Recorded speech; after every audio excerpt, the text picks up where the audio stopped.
Ya sebelum meninggal hiduplah dia. Ini sudah tegang. Saya tidak mau bikin nangis ya. Hibur hati. Saya punya istri, saya ungsikan. Saya bilang sama istri saya, saat itu kan orang COVID harus keluar rumah, isolasi. Saya diskusi, saya tidak punya abang, tidak punya adik, saya nggak tahu mau diskusi dengan siapa kecuali sama istri saya sudah. Ketika istri bilang bagaimana, baby, oh dia panggil saya baby loh, aja. Biar udah 12 tahun nikah, dia tetap panggil saya baby. Kalau saya kasih duit, kalau enggak, bah.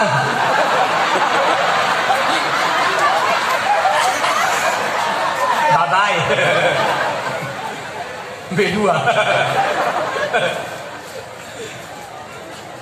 Kata istri saya, Bi, gimana kalau emak kita taruh di apartemen? Kita sewa yang luas, kita siapkan dokter pribadi. Saya bilang, tidak. Seluas apapun apartemen, kalau sudah emak bapak saya keluar dari rumah ini, saya takut perasaannya tersinggung.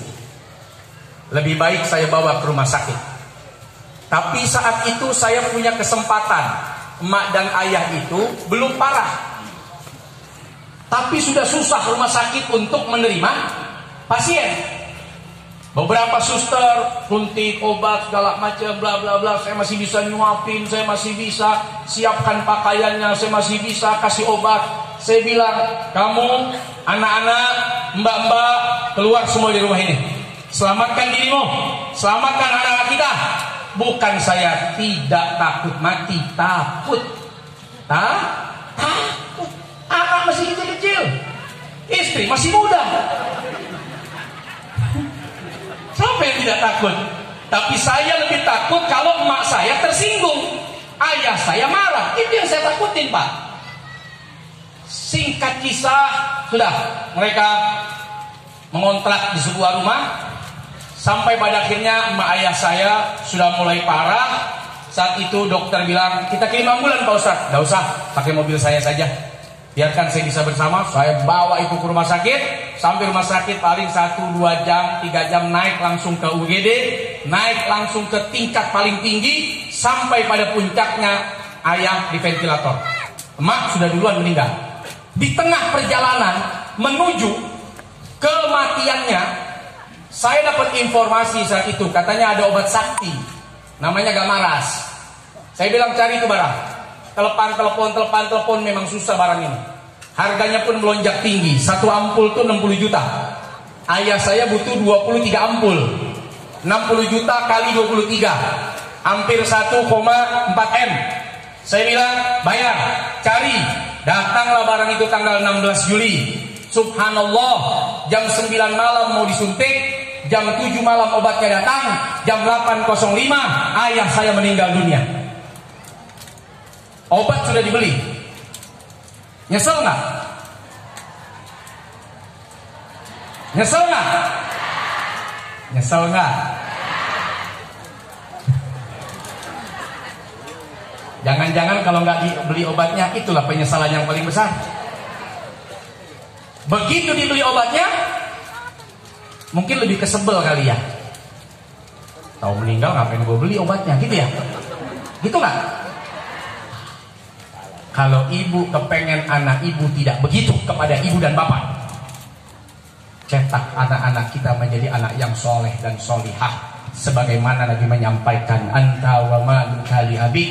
Jangankan jangankan hartamu, uangmu, nyawamu saja milik ayah ibumu.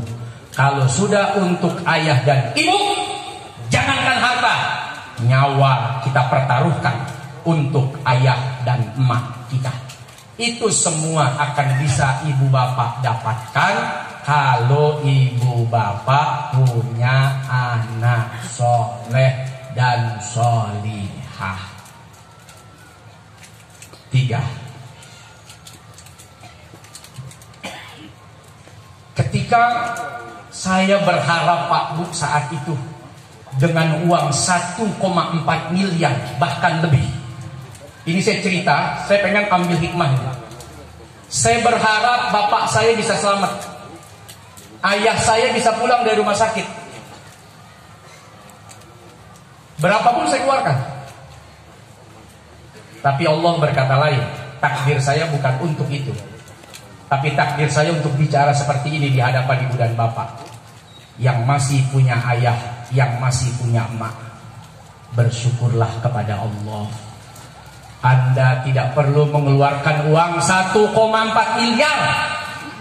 Ayah Anda masih bernafas, ibu Anda masih bernafas. Pegang tangannya, cium, minta ridhonya, minta doanya, karena ayah dan ibumu adalah kunci surga dunia akhirat. Karena ayah dan ibumu kunci sukses dunia akhirat. Bapak ibu kalau mau belajar sukses, silakan tanya sama beliau-beliau, kenapa bisa sukses? Tidak ada orang yang sukses kecuali pasti dengan ayah dan emaknya dia baik. Dah, itu rumus dunia itu sudah. Rumus dunia itu. Bahkan kepada bapak ibu yang beda agama, kita Islam, bapak ibu kita non muslim, Allah tidak izinkan kita durhaka, Pak.